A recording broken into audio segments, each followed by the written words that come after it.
Hi everyone, Merry Christmas, Happy Yuletide, Happy Solstice, although it's a few days after the solstice. Hopefully the days will start getting longer.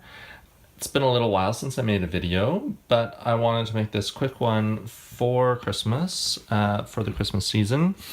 There's many different variations on this particular layout, so it's certainly not a unique layout that I made up or anything, but I wanted to share my variation of it and the subsequent reading that came from it.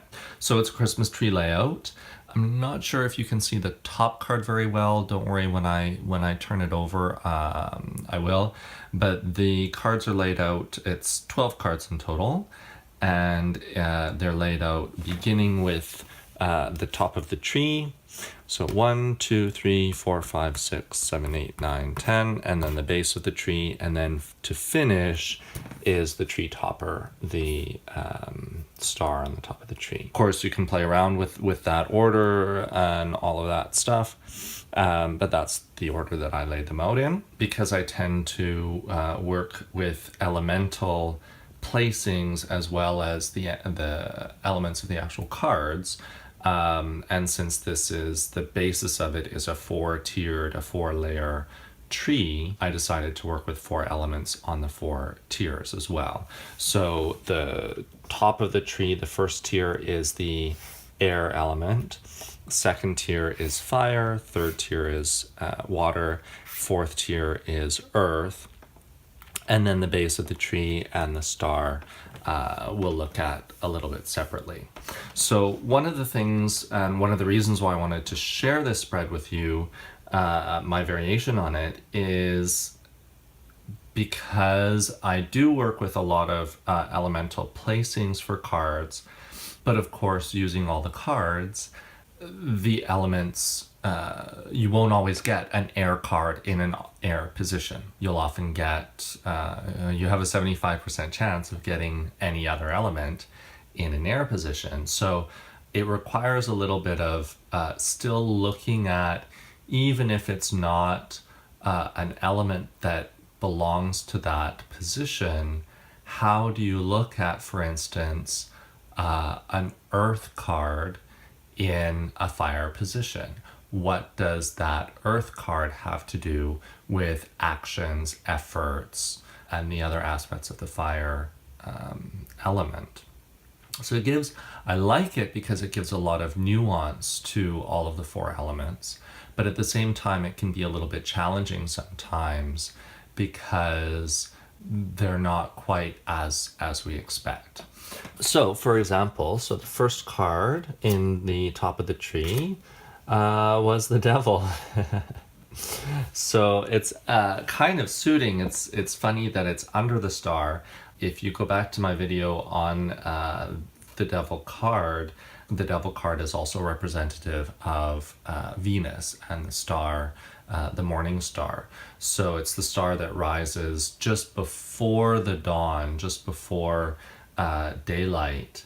And so I find that kind of interesting just in the position of the layout at the top of the tree, but it's not at the top of the tree. It's not the star at the top of the tree, it's under the star. So it's kind of that piece that's heralding, underlying what's underneath the whole crux of the layout. By the way, I'll just say that this was sort of a general spread. It wasn't a personal reading for me in particular, although I certainly found personal things in it and it was useful for that.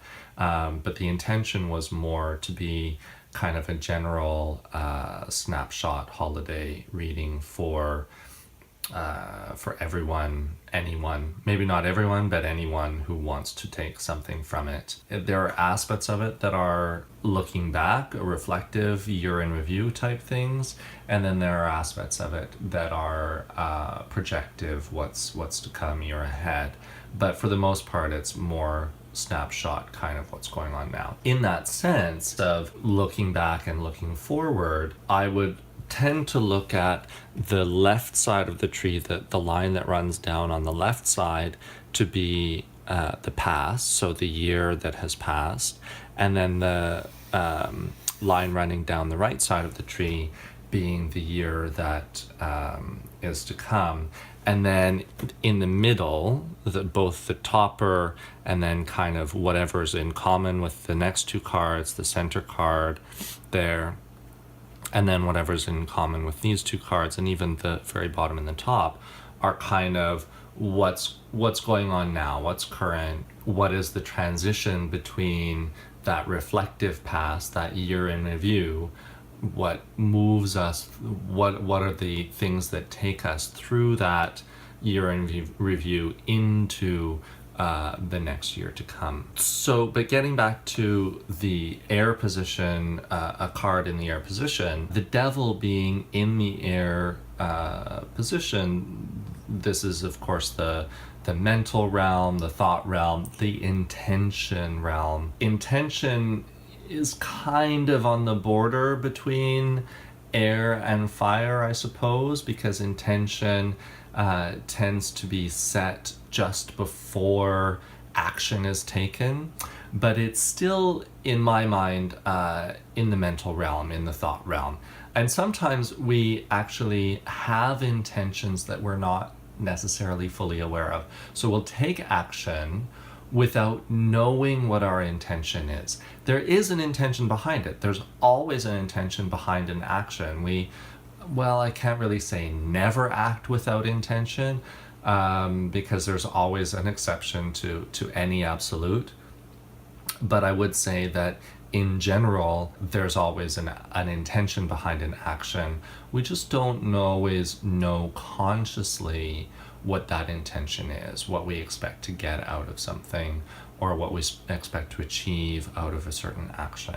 Sometimes the intentions are hidden from ourselves. And so the devil card there is perhaps pointing to that. There's an aspect of something going on underneath consciousness that's bubbling up, something that is being made more conscious and is perhaps being suppressed at the same time. There may be some attempt, either consciously or from the outside influences or something, that is attempting to suppress those intentions. The intentions are there, or maybe there are intentions that feel like they shouldn't, like should nots.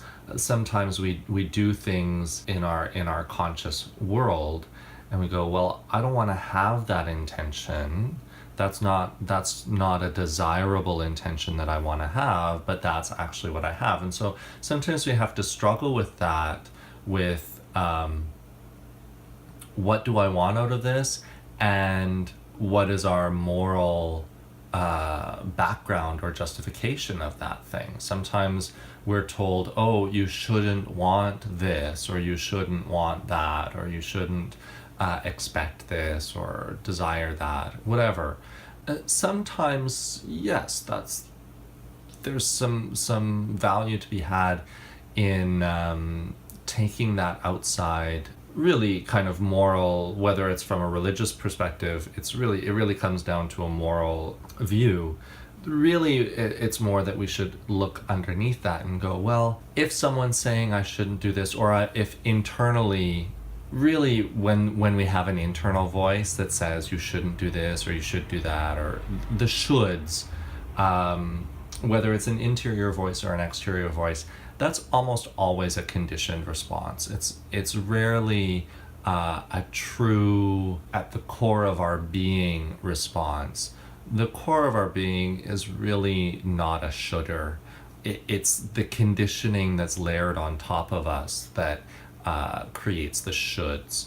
And that's very much the devil. I talked about also in my other video about the devil being about conditioning, and not necessarily bad patterns of conditioning, but just all patterns of conditioning. Some patterns of conditioning are necessary. We need them. They're great for us.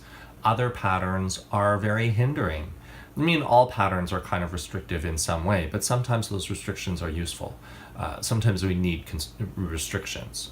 But we should know what those restrictions are so that when necessary, we can move beyond those restrictions and move out of them. And so that's kind of also what the devil is about, is showing us where are those restrictions, making us more aware of our conditioned responses and showing us the way out.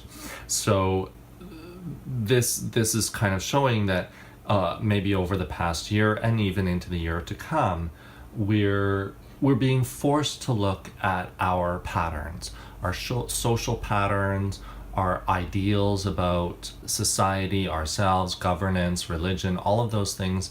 Culturally, I think that's all coming to a head, as it does in cycles. It's not the first time that's come about, but it certainly, we're looking at what are the patterns that we've fallen into, and how are some of those patterns helpful, and how are some of those patterns actually really detrimental. And so it's kind of, in a way, it's a pattern breaking time.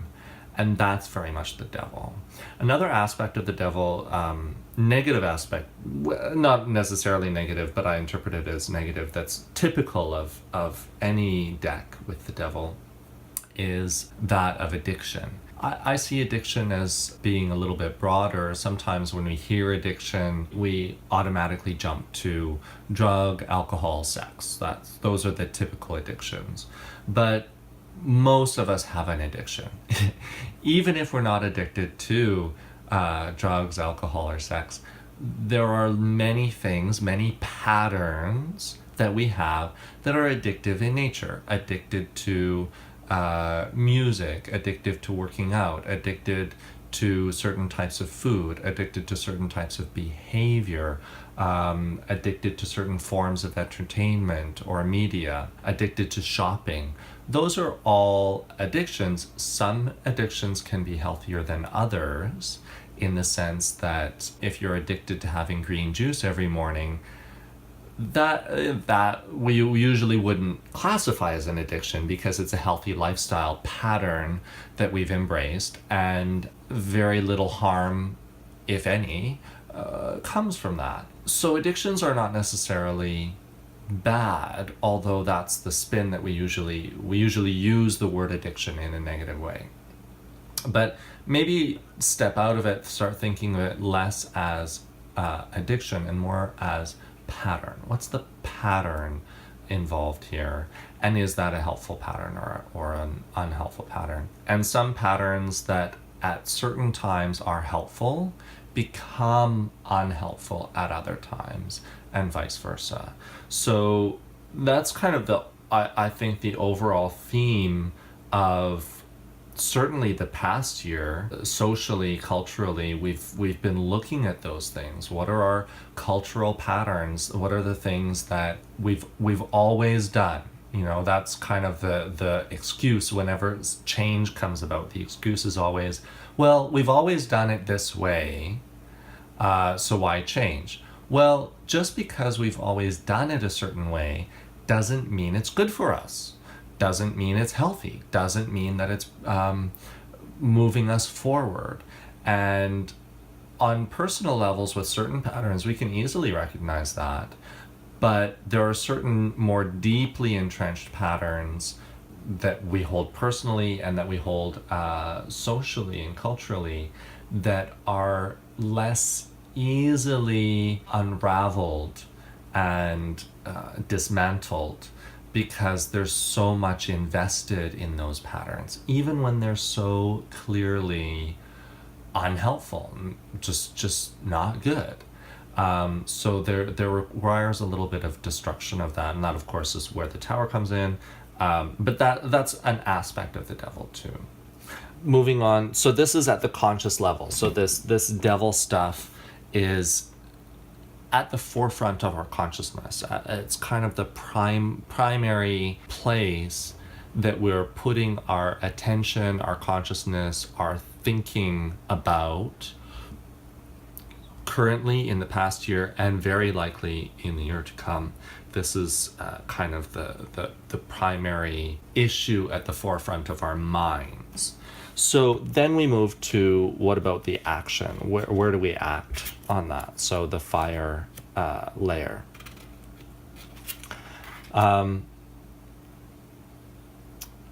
And at the fire layer, just not observing the elements yet at all. But the fire layer looks like there are actually two cards of individuality. There are many cards of individuality in the 1 to 10 series. Again, I've done videos about the 1 to 10, and if you watch those, then you know that there are a few cards that speak about individuality as at least part of their aspects. And those cards are largely the ace, the 7, and the 9. And so here we have, moving kind of down the past row, there's a level of completion, individual completion, completion in the self, individuality that is whole and is perhaps ready to move into a more social or communal degree, that completion that is ready to spill over.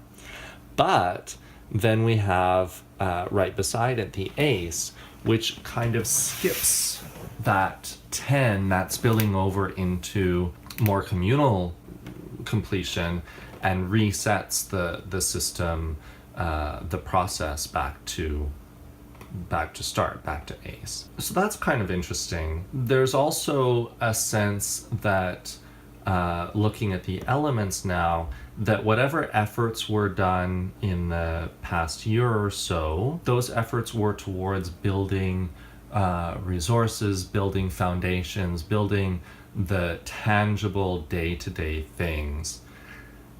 Now, I don't actually necessarily agree with that as a broad social commentary, because I think that this past year was actually quite oppositional to that in many ways. But there's certain infrastructures that perhaps are being built, and perhaps on more individual levels, people are looking at that and getting their ducks in a row, so to speak, and setting their resources so that they're prepared to move on, or whatever actions they've been taking have been more toward the security and individual security. I think, again, kind of in the general cultural mindset, personal security has been emphasized, so there's a movement toward individual protection, and whatever efforts people have been taking in that mode have been toward more personal protection and setting a bit of a bubble. It's hermit-like, right? The 9 is kind of like the hermit. So there's a bit of retreat going on to set our personal safety or personal security. Maybe not necessarily safety, for some safety.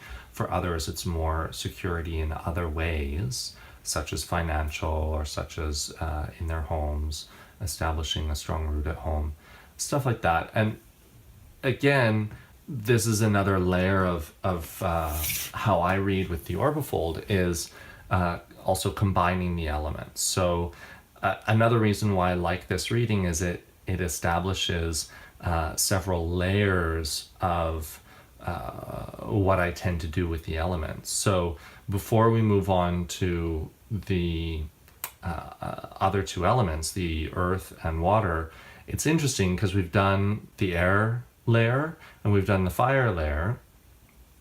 We don't actually have any air cards yet, and the fire card, the devil, is pushed up into the air realm. The earth and water cards, which are lower layers, are pushed up into the fire layer.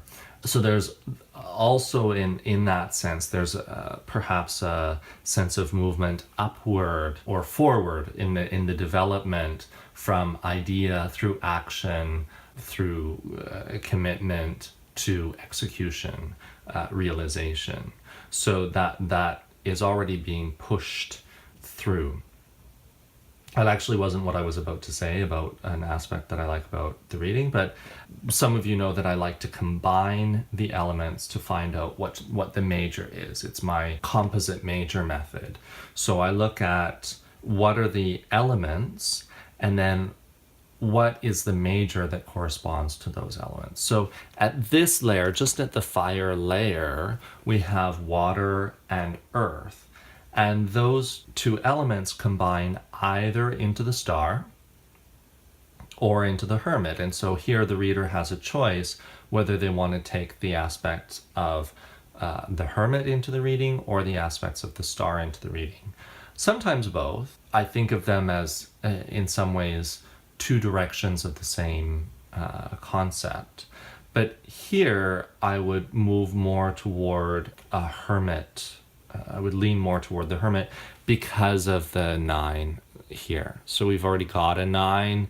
It's already leaning toward the hermit. So there's a hermit-like aspect to my interpretation that you already heard when I was talking about the 9. It's already hermit-like just because it's a 9, but I add just a little, it has a little bit more of a hermit-like emphasis simply because of the existence of the water element right beside it. So that's just an aspect of how I read. It's not anything about those particular cards in general, and it's sort of unique to the Orbifold, but it's one of the things I like about this reading. Another aspect is that because these are elemental positions, we can add that element as well to our reading. So for instance, for the devil, and it was already in my interpretation, if you listen back, the devil is in the air position. The devil is fire. Fire plus air is, in the Orbifold Tarot, fire plus air is either strength or the sun. And so I guess I was leaning more toward a sun-like interpretation, possibly because of the solstice. There's a lean toward illumination, revelation, revealing what patterns are there. So where if it was just the devil in the fire position or just the devil on its own, it might just be its own unique aspects. But in the air position, that addition of air to me leans it a little bit more toward the sun and that aspect of things coming to light and things being revealed and things drawing into deeper consciousness. And that revelation of this pattern is helping or hindering me, that revelation, it's illuminating. It's like the sun coming out when you realize, oh, this situation is due to this particular pattern or this combination of patterns, because most of us have several patterns always running at once. It's never one individual pattern on its own. And then in the fire layer, where we combine these two cards to create the Hermit, if we add the element of fire, these two cards plus fire creates the Empress. So there's a nourishing, nurturing aspect to it. So maybe there's some degree of tempering that drive toward looking at our patterns that requires a little bit more nourishing, a little bit more gestation. And on top of that, we have, if we combine the whole top of the tree, the top three cards, that again is the same elemental combination that leads to the Empress. So we've got the Empress being hinted at twice just in those first three cards that just suggests to me a little bit of both nourishment and timing, where things need to gestate a little bit more. Not just that they need to gestate a bit more, but also looking at, in this year that has passed, what has been gestating and what is ready to be put forth in our society. You know, if you think of that very pure aspect of motherhood, of the birth process, there's a breakage and there's something. It's not necessarily a quick process, right? Of course, labor can last several hours, but there's something about it that is sudden. It's been building and building and building and building and building, and then it just breaks. It breaks through and something new is created, something is burst forth. That's the other aspect that sometimes I think in the Empress is not always looked at, And so in a spread where we're looking at a year past and a year to come and what's going on right now, this is kind of showing to me there's something has been gestating for a long time, and or several things have been gestating for a long time, and they're ready to burst forth. There's some urgency, there's some suddenness to it, and there's some impulse, and that actually is also confirmed by this 9 and ace. So 9 is very full, it's almost ready to burst. And if you also think of, again, the birthing process, pregnancy, it's typically around 9 months.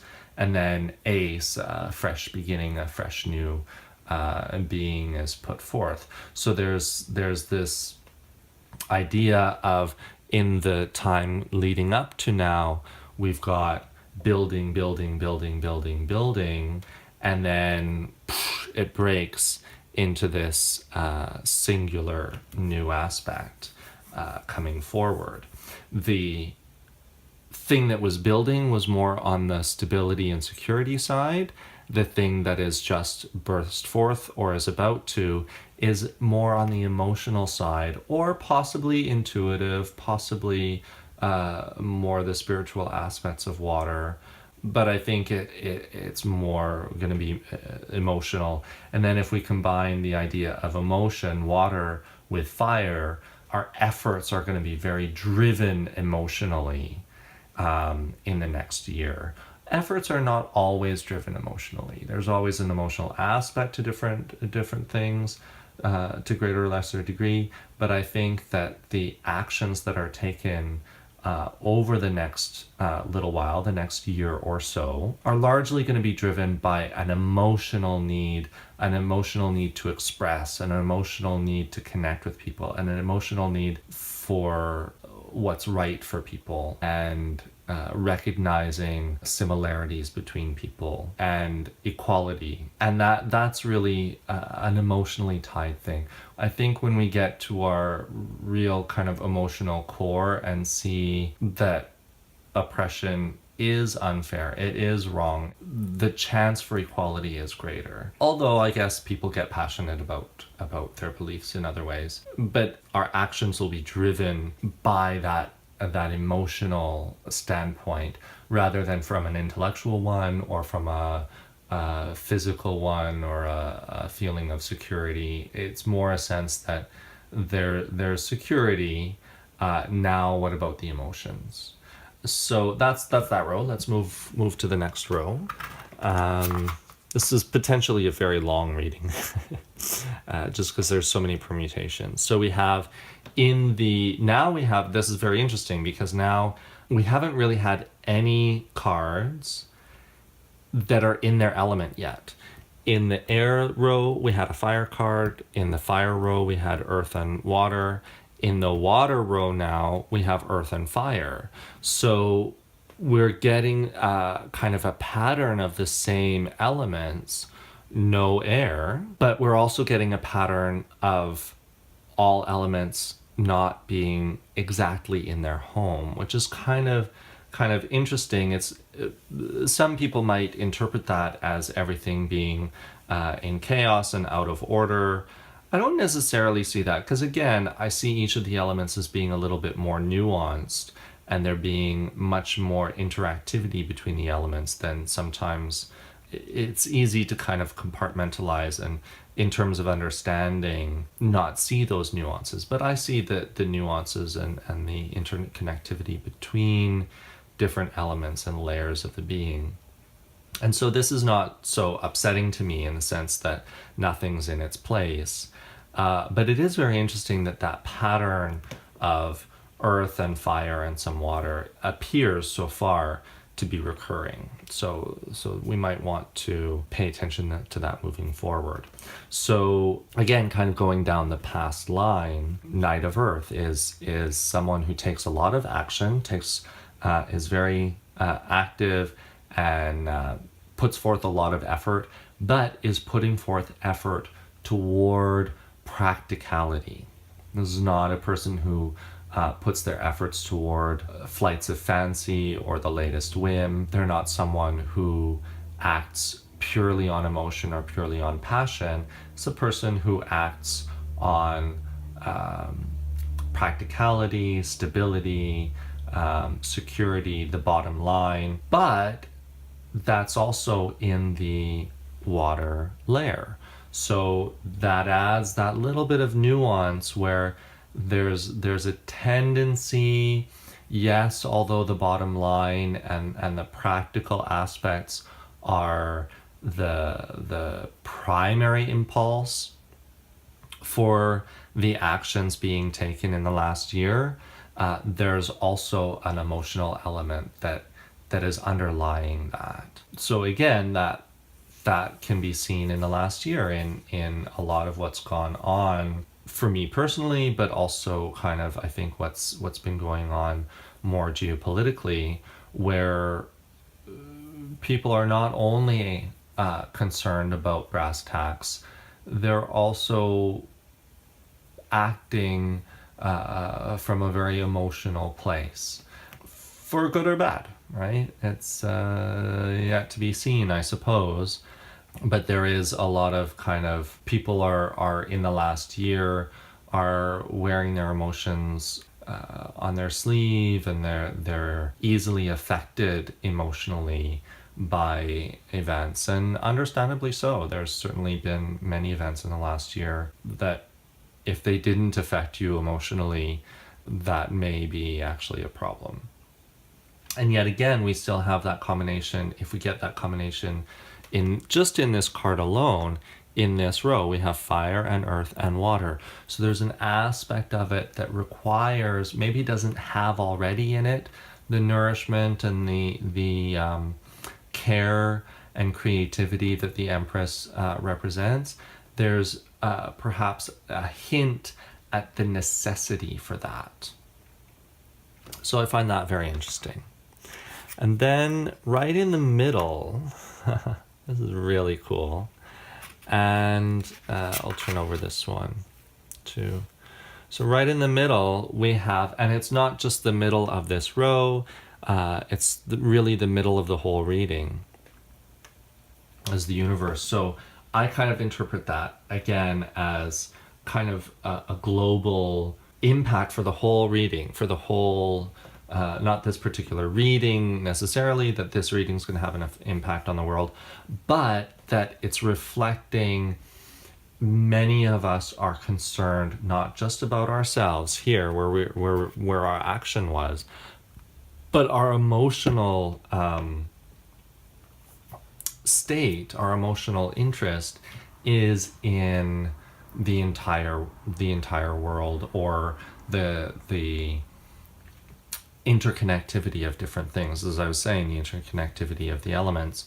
So that's kind of the crux of moving, where we've been leading toward, where we're at right now, and where we're going forward to, is this aspect of we really need to recognize that we're a global society, we're a global economy, we're a global people now. We are not anymore in tribes. Of course, events that happen on one side of the world or in one community have always rippled through to other communities and other parts of the world, but it's even more prevalent now. I think we're not just seeing that over the past year with social media, that we're just much more in touch with other people, and there's an immediacy about what happens around the world that affects us very differently than it did even 5 years ago. So that's coming into play. And then at the same time, moving forward on this line, there's an aspect of the unknown. It's starting to be seen, but it's still unknown. It hasn't formed. And I think that also speaks to how several of us feel right now too, about, I don't know how I feel about this.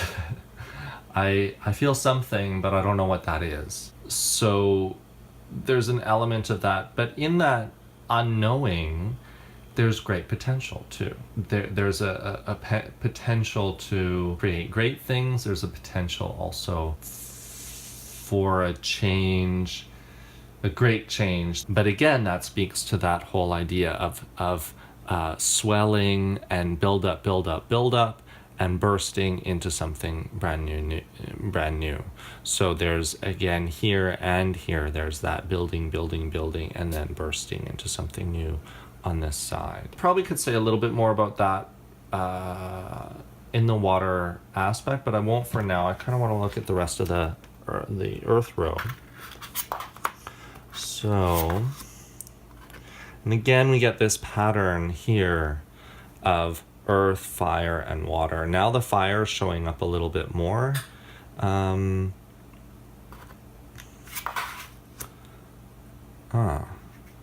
we get some. So here we finally, this is interesting, trickling down. If we trickle down into, I said these center cards can be kind of the transition between the past year and the year to come. But these two are also kind of, this is like immediate past, maybe last 6 months, and this is more immediate future, next 6 months, and then this is further into the future. But it's also trickling down from this idea to this idea, and then concentrating here, which I find kind of interesting. So, and it's the only card that is purely of its element, in the earth. It's the only card that is solely an earth card in the earth row. So I find that very interesting too. It to me, that gives that card a little bit more weight, a little bit more importance to zoom in on and concentrate on.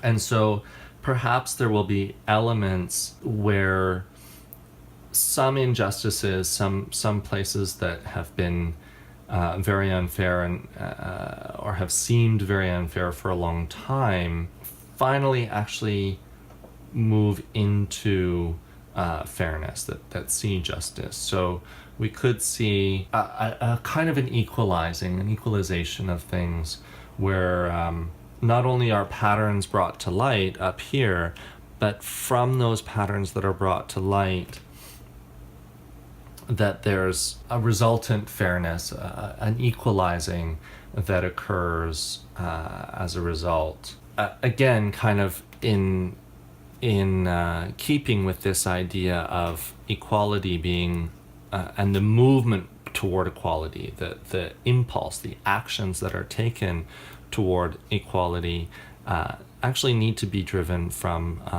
an emotional stance, a stance where we see the oneness at an emotional level between us. And so that's kind of seeing its completion, its fruition here at a physical layer in justice. I also find this grouping kind of interesting. Again, we have that empressy kind of tendency of earth, water, and fire. We also have 3 seeds of fire, 3 seeds of action. We have, because again, if you've watched some of my other videos, you know that I often see the aces as another court card, or kind of at the same level as court cards in many ways. They carry many similarities. So we've got this initial action that was done sometime in the past year. That action is spreading forth in the practical realm by an emotional knight, someone who takes action based on their emotion. That's being set forth in the practical realm, but then in the water, in the emotional realm, someone who's normally taking their action toward practical things is setting forth in the emotional layer. So that's an interesting kind of flip that again kind of reaffirms that tendency overall. So far overall, we're getting a very empress, earth, fire, water, nature state here. That pattern, speaking of patterns, that pattern seems to keep showing up and repeating itself. The only places where we have air and it's mixed with all the other elements is in the universe and manifestation here. So that's kind of interesting. But this triad also of fire, it can be seen as action working together with emotion and practicality, but it can also be seen as a blockage. So this line here could be seen as earth and water, which, if we look at just strictly elementally, earth can be a fuel for fire, but it can also stifle fire. Water as H2O certainly stifles fire. It puts out fire, although it can be turned into steam, and so it's not necessarily ill-dignified.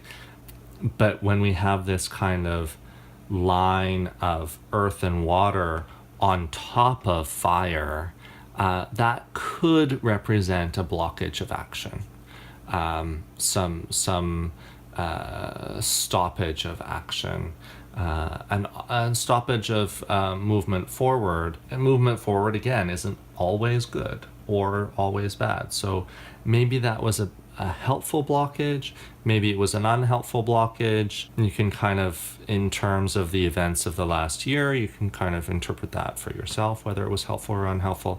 But there's certainly this line that blocks that action from the Ace of Fire. So I found that triad very interesting. And then I also find this corner, all three corners I find kind of interesting. This corner, the devil, is, in a way, it can be seen as the full manifestation of fire beyond the 10 of fire. It's the major that represents fire and embodies fire. And then at the root, we have the Ace of Fire, which is the very seed of fire. So we have from the seed to the full manifestation of fire running along here. And then if we follow the whole line all the way up, it's only two elements. It's fire, earth, and fire. And those two elements also combine toward the emperor. So we're getting the empress as a kind of prevailing theme through the whole tree, but just adjacent to that is the emperor as also a prevailing theme and a result. If we kind of look at this as moving into the future, there's an emperor aspect. Security, stability, rigidity, it can turn into rigidity, can be authoritarianism. It's the father archetype, again, good or bad, the father archetype. So masculinity and the masculine archetype, but also masculine aspects that are concerned more with hard lines, the bottom line, four corners, four walls, those kind of more rigid aspects. Not that fathers can't be creative or soft or all of that stuff, of course they can, and vice versa with mothers, but the archetype is more solid and rigid, whereas the Empress is a little bit more fluid because of that aspect of water that's in that card. So as a kind of gathering toward here, that appears to me like there's some fluidity that has been going on, and it looks like some of that fluidity may very well stop for a period of time. But again, for me personally, like if I look at this as a socio-cultural comment for the past year and the year coming, I'm not too happy about that. Although, if I look at it as a reading for myself and as a personal, with the things that are going on in my personal life, a little bit more emperor aspect and a little bit less fluidity, actually maybe a welcome development for me in this year to come. So it's up to individual interpretations, but those are the aspects that I was looking at. And also, just to kind of wrap up that idea of combining elements, this row already is those three elements: fire, water, earth, empress. But even if we look at the placement that this is the earth row, the earth layer, that doesn't add anything new. It just confirms the same elements. I guess that's all I want to say about that for now, but there's probably other little nuances in there along the way. So we'll move on to the trunk, the tree trunk. What's at the root of it all, or what's the kind of common theme? And we come back to Ace of Air. So we haven't had any air to speak of, except for the universe and manifestation. There's really not been much air.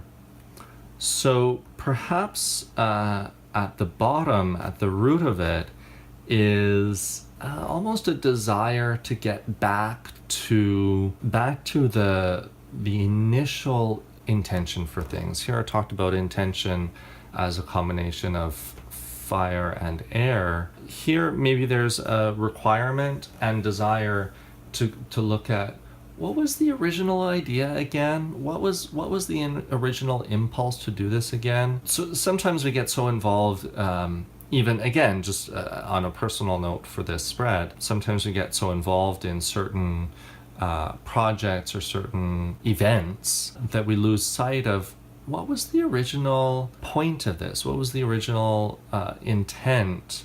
What was the reason that I started on this road? And sometimes it's easy to lose sight of that. Here is perhaps a reminder to keep coming back to that, to keep touching back at what was the original purpose here? What was the original idea? And now that original idea, even if it may be in the forefront of the mind, that doesn't mean that the situation has to always turn back to that original purpose. Sometimes the original purpose actually needs to be let go of because it's evolved to something different. That's perfectly fine. But perhaps here we have just a little reminder that the original intent, the original purpose, the original idea needs to be kept in mind to anchor all of this, to give it all a stem, a trunk to stand on. And then by that token, we'll get up here to the star and I'll move it over. This is supposed to be way up here, but I'll move it over here because it's a bit easier to see. So that's the star that, not the card, the star, but the tree topper star, the page of air. So that's kind of tying in the trunk of the tree, that maybe we need to be more thoughtful, more considered in all of this. So there's an aspect of requiring creativity, nurturing, fluidity, a signal that something that has been in gestation is bursting forth. All of that good stuff. But then on top of that, though, while that's all happening, we kind of need to remember to consider things well, consider things carefully, to look at intellectually, to look at different aspects of things, because that's the practical thing to do. Not just look at one side and run with it, but rather to kind of consider many different possibilities and run things through in the mind, and to use our communicative abilities to create practical results. Here, this earth aspect of the page. Because this is the tree topper where it goes on top of the devil, that's where the tower perhaps comes in that pairing of the page of air and the devil, where we have earth, air, and fire combining. That creates an aspect, an element of the tower.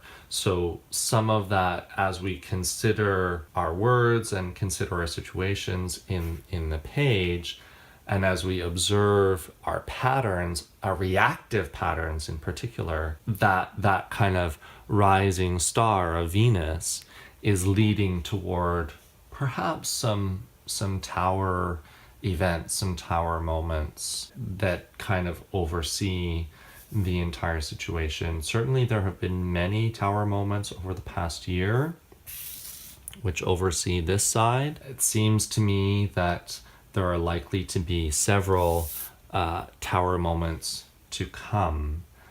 The upshot is that those tower moments are slightly tempered by a bit of water here, and that there's a fresh start. There's a completion and freshness there. So that's I guess my Christmas tree spread. I was purposely pretty vague because I want you to be able to read into what you like about which situations I'm talking about. But maybe there are situations that have nothing to do with anything that I know about, but that are very helpful to you. So I hope those are helpful. Try the spread out on your own, and I'd be happy to hear back from you guys about any challenges you face in the spread, especially regarding the elemental placements here, having different element cards in certain element layers. That's always a bit of a challenge. And happy holidays. I wish everyone the best in the year to come. I will be posting more videos soon. Talk to you soon.